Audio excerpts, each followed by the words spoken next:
Hi everybody, it's Dave, Blue Jacket 66, here for another video. My line is usually here for a quick video, but as I do every once in a while, I'm going to tell you this is going to be a long one because I feel like talking a little bit.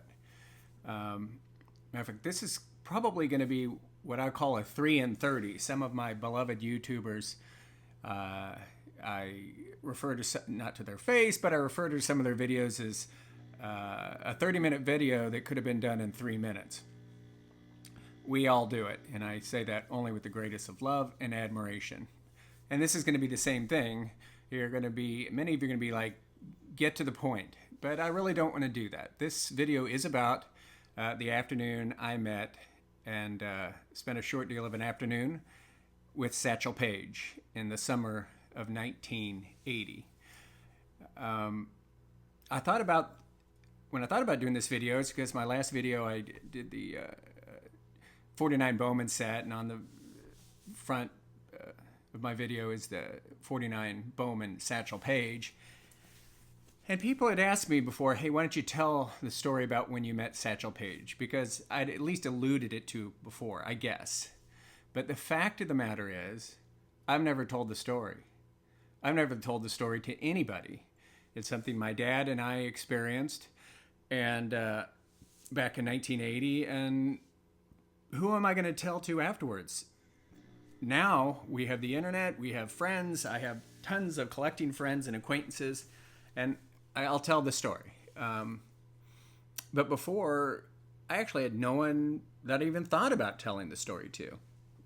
I'm not really a storyteller, and when I think about this story, it's difficult because it's a memory, and it's so long ago. This was 42 years ago, and I don't want to make things up. I want to tell things that are real and how it happened, and but I want it to be enjoyable. And I think I'm going to take the time, rather than just saying, "Hey, we went over to Satchel Paige and this is what happened." I want to paint a little picture of my summer of 1980, kind of what I was thinking then and the way things were then.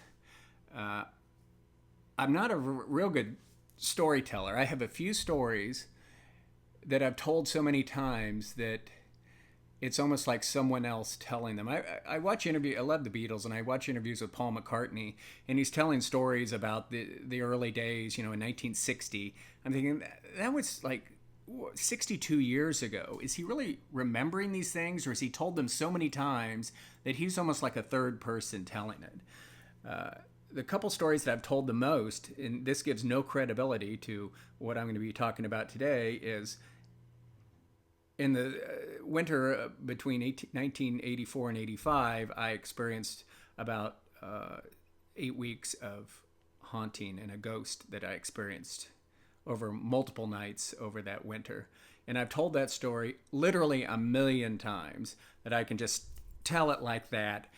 Same every time. I've told it a bazillion times, but I've almost become a third person to telling it, that I'm sitting there listening to myself tell it. The other one, and this is really even less credible, is in Kansas City in the late 70s, and my experience with a giant cow, which was legend and lore in Kansas City. There was a place that bred, or there was giant chickens and cows, and me and my friend one day tried to discover that, and indeed we discovered the giant cow. I would say its back stood over 6 feet. Massive. Crazy story. Back to 1980, the summer of 1980. I look back and listen, to be 18 years old in 1980, everybody loves when they were born, the millennials, Generation X. Let me tell you something. To be 18 in 1980 meant that I lived the 70s, and I had the 80s before me, and I'm telling you, I had it made. Just a great time to be alive. But in that summer of 1980, I just graduated high school. In May, I'd won my second 6A tennis state championship. Was going to Kansas State to study pre-vet, which ultimately turned into more medicine pre-med. And I had nothing to do other than mess around with my friends. Had somewhat of a girlfriend, not really, but played Dungeons and Dragons with my buddies, and I didn't work. that summer. The summer before, I worked at a skateboard park, and that was just a fantastic summer. And it was that summer before, in 1979, that my dad and I, and again, I'll give 90% of it to him, created the 1953 black and white Bowman extension set, which is a set of cards of Hall of Famers that were in, well, some of them were in the Bowman color, were not in that very boring fall issue of their Bowman's black and white issue from 1953. So what we did, or he did, or I helped, was do an extension of that set with players such as Ted Williams, Early Wynn, Ernie Banks, Mickey Mantle, bunch of stars, and Satchel Paige.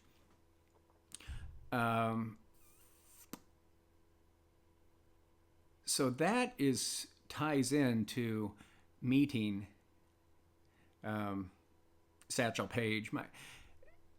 I'll just line it up this way. One afternoon, my dad says, I'm going over to Satchel Paige's house. I'm going to get some things autographed. You want to go?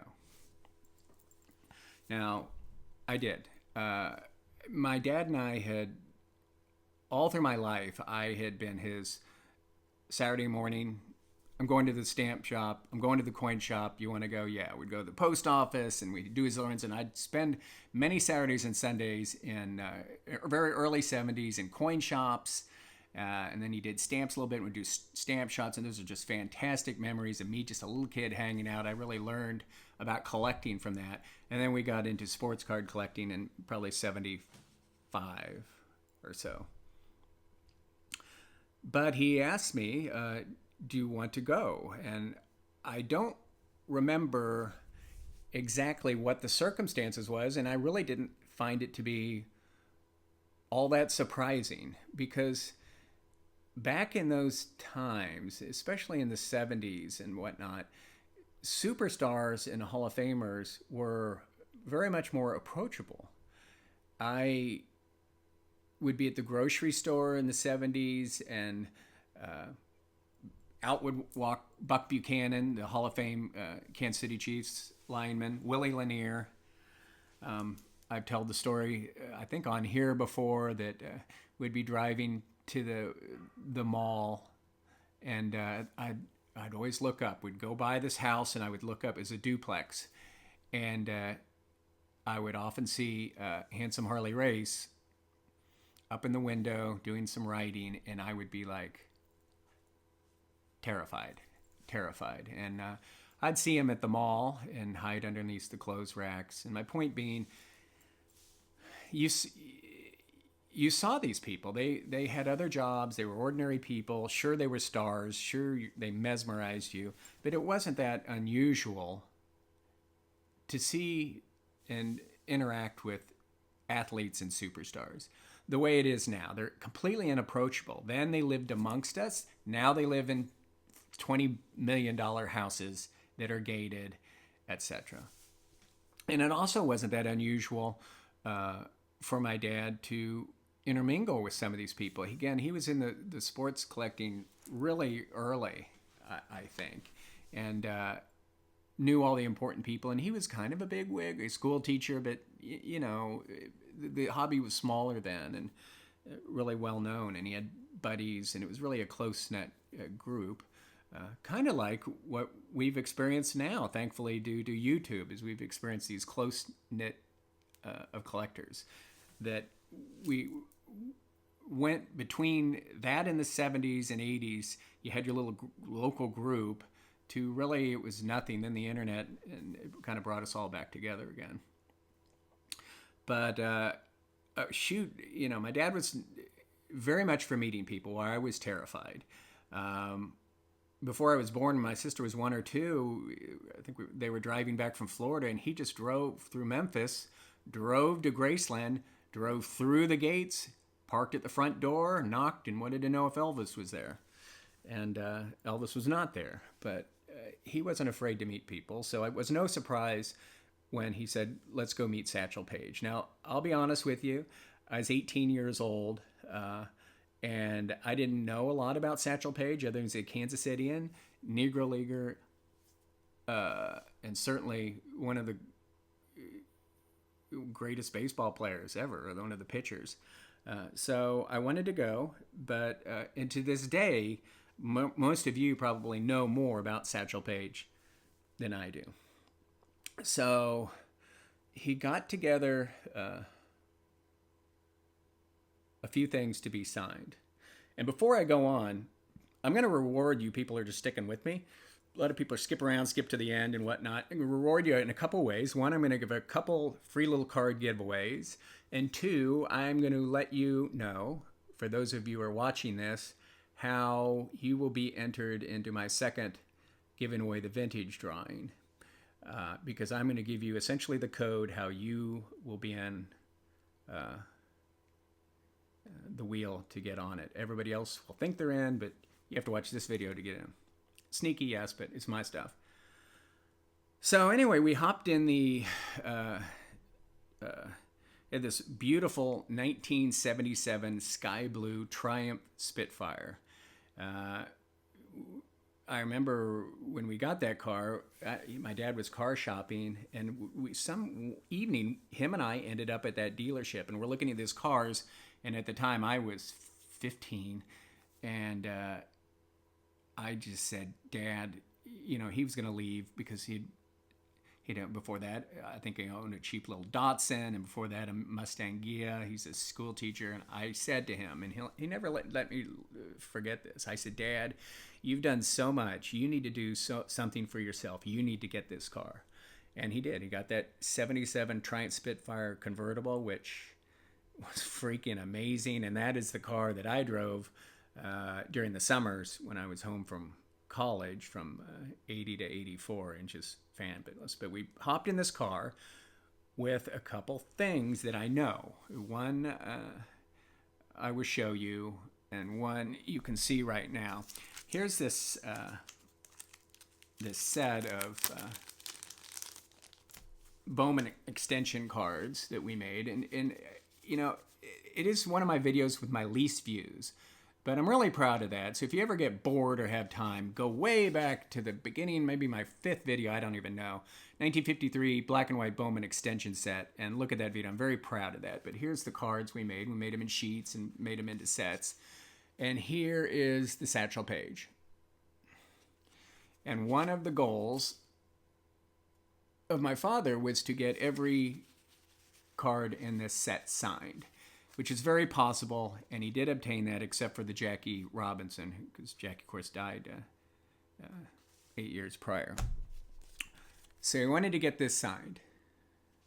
The other thing he brought is right behind me, and I'm not sure if that's backwards when you're viewing it now, but anyway, that is a signboard from 1947, the Kansas City Monarchs versus the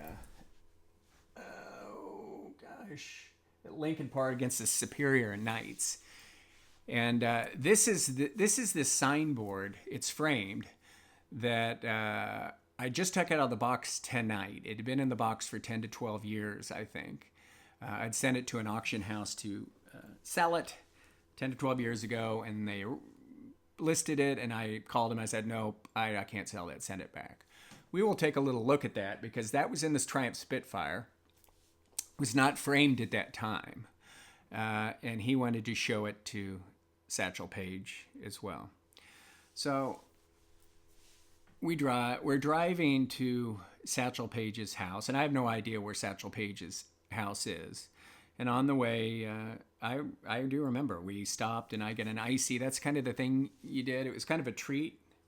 You know, in Texas, you can't leave the house to go anywhere without going to get a cold drink. That was my thing, is that you wanted to stop at 7-Eleven and get an icy. And they had sports things there too. You know, that's where those fantastic Icy Bear basketball cards came from, and there's icy lids and whatnot. So we get our icy, and we're driving to Satchel Paige's house. We live in Overland Park, Kansas. That is an exploding part of Johnson County. and not very racially diversified at that time.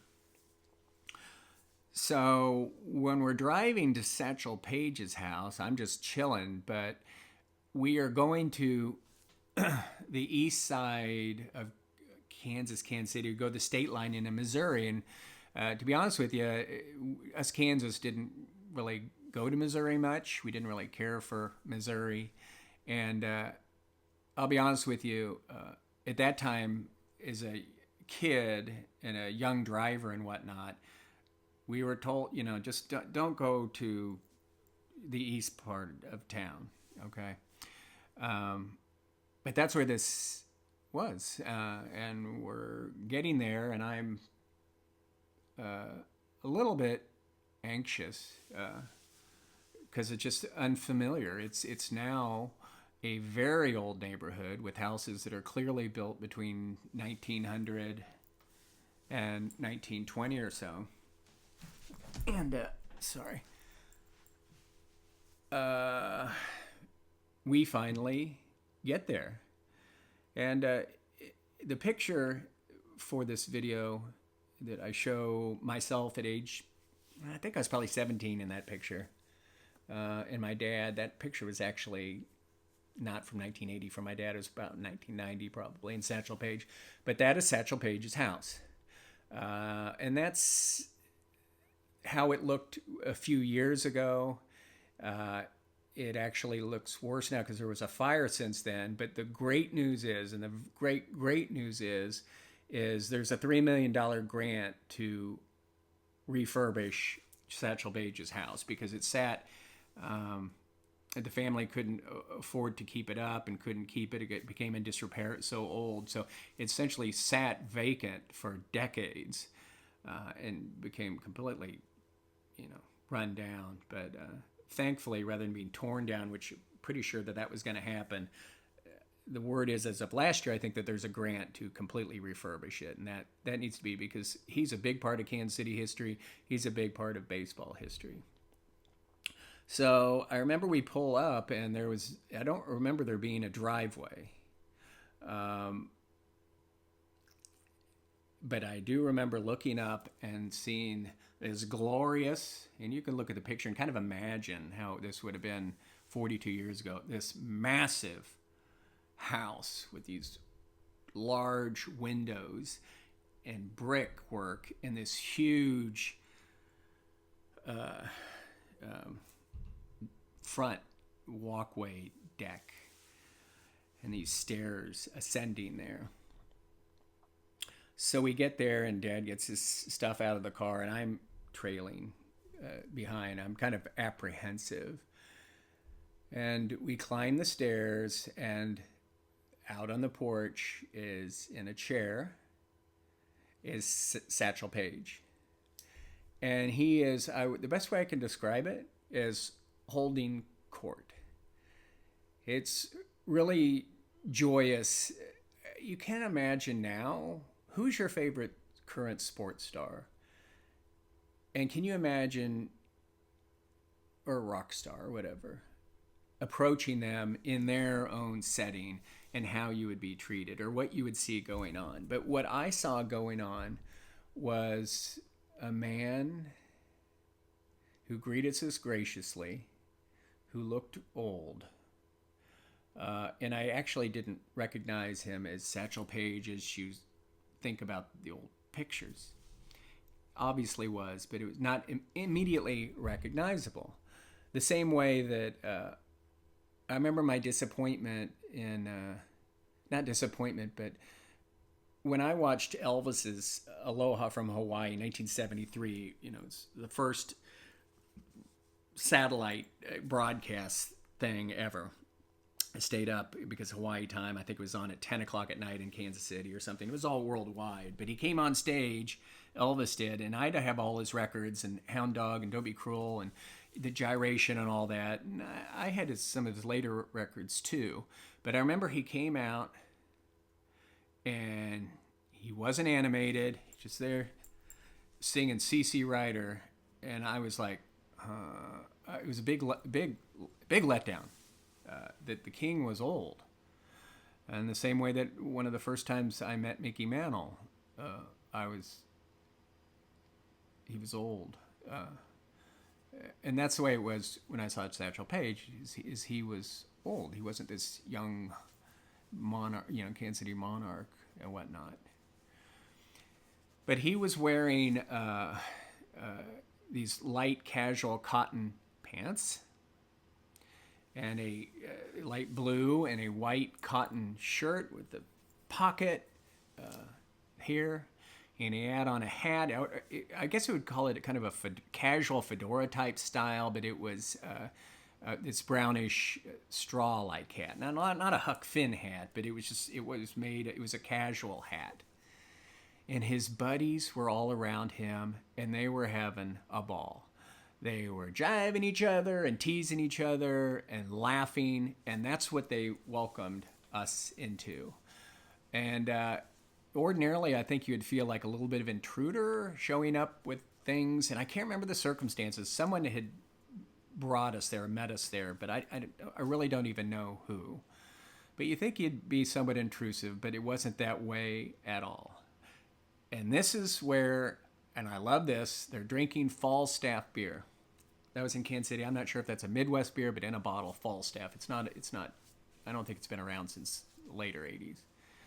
And I had my Slurpee cup, and they offered my dad a beer. Satchel did, pull it out of a cooler, and my dad said, "Thank you, yep." And I was like, I never seen my dad drink. I mean, later on, my dad drank Manhattans like I drink water.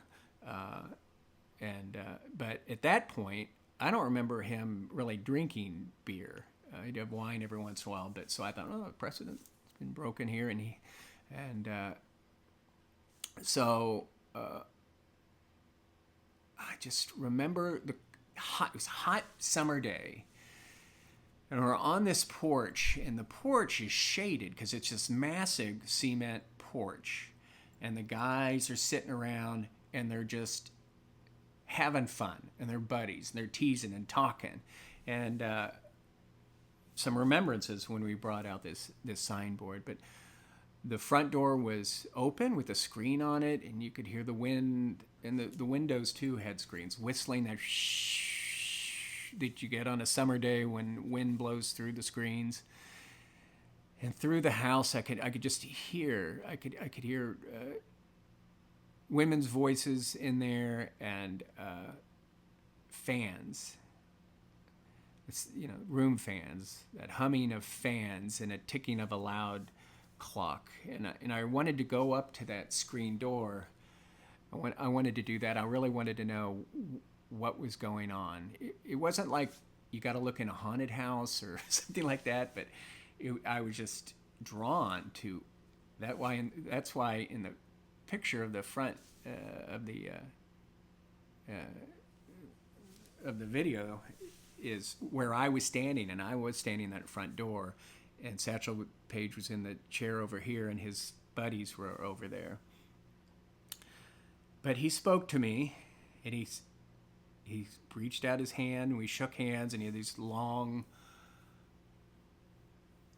softy, bony hands, really long fingers, I remember. And I didn't know what to say, and he looked at me, and he said, "It's very nice to meet you, son." And I was just, I said, it was nice to meet you. And he smiled, and his buddy smiled. And then some things were going on about signing things. So I want to take a little break here and say the first one that chimes in and says he wants this. There's a 1953 Bowman, Stan Musial. Thanks for sticking around so far. If you're the first one to say you'd like the Bowman, let me know. If you already got a 53 Bowman Musial, you don't need this one. It's rounded corners. Probably got a little crease at the bottom. It's a 53 Bowman Musial. Come on. So we'll move on, but we got some other things here and again. So it came time to sign, and I honestly can't remember all that was signed. But what I do remember,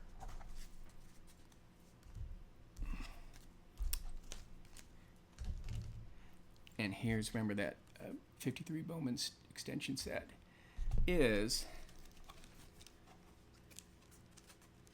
that day, my dad handed Satchel Paige that card, and he signed it right here. Satch held this on his front porch, signed it.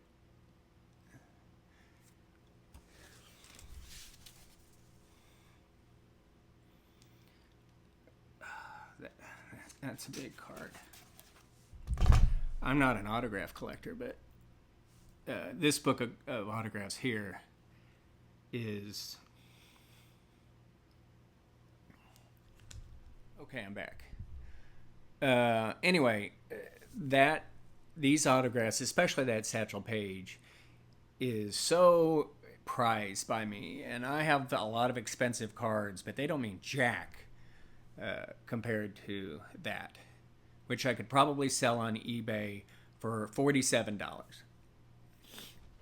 I will never get rid of that. So he signed that, and I don't remember there being a lot of conversation about where'd this card come from or what's his set here.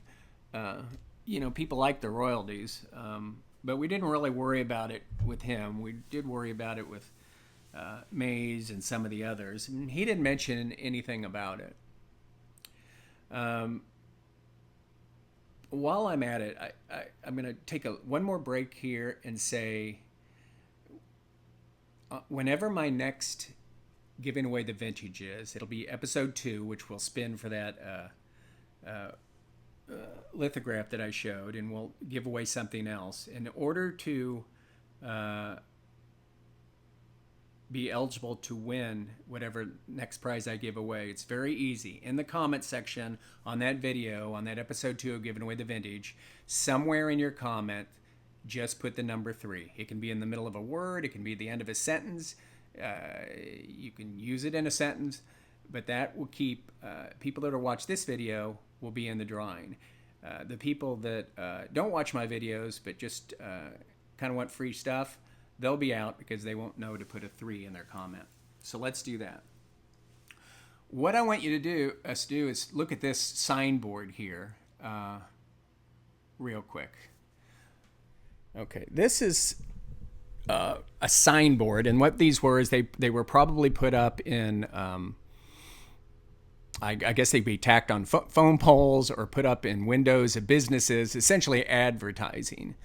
And you can see that this is for the Monarchs, and here's all the Kansas City Monarchs at that time. There is Paige there on the end. There's several other Hall of Famers in there. I am not an expert on Negro League baseball. This I had actually thought about of being one of my giveaways for Giving Away the Vintage. I really thought about it, and I may do it. I don't know, but this would be something that I'd have to think about a lot, and I don't know if I would feel comfortable just giving it away to somebody that signed out on my channel to win shit. Also on the back of this was when we brought it to Satchel's house, my dad did, show him, and he got the biggest kick out of this. I want to say, but I cannot say with certainty, that he signed the back of this. Now, since then, it's been framed and mounted. So I have no way of knowing now because there's, the framing material is on the back. But I would never swear to anybody, but I think that he signed the back of this. And whether there's inscription or a date or whatnot, I don't know, and I can't say for sure. But we brought this in the car, and he got a big kick out of that, as so did his buddies looking at it. And I think it's really fantastic. I mean, I've seen, in the last 20 years, I've seen, you see Kansas City Monarch signboards for every once in a while, and they're reproduced. This is an original. And this, I've seen one other of this, and it was pretty badly damaged. This has some damage. There's I guess a little tear there. Here's some little marks there. Through here, you can see a little wrinkle there. But overall, it's in fantastic condition. So I hope you enjoy that. Okay, so we're there, and I think back, how long were we there? I wasn't interacting a lot. I was 18 years old. My dad was the baseball guy and the Negro League guy. He actually, when the Negro League Hall of Fame opened up in Kansas City, my dad was a contributor to some of the early exhibits, and I believe that actually hung in some of the early exhibits when that opened. I think it opened in 1990 or so.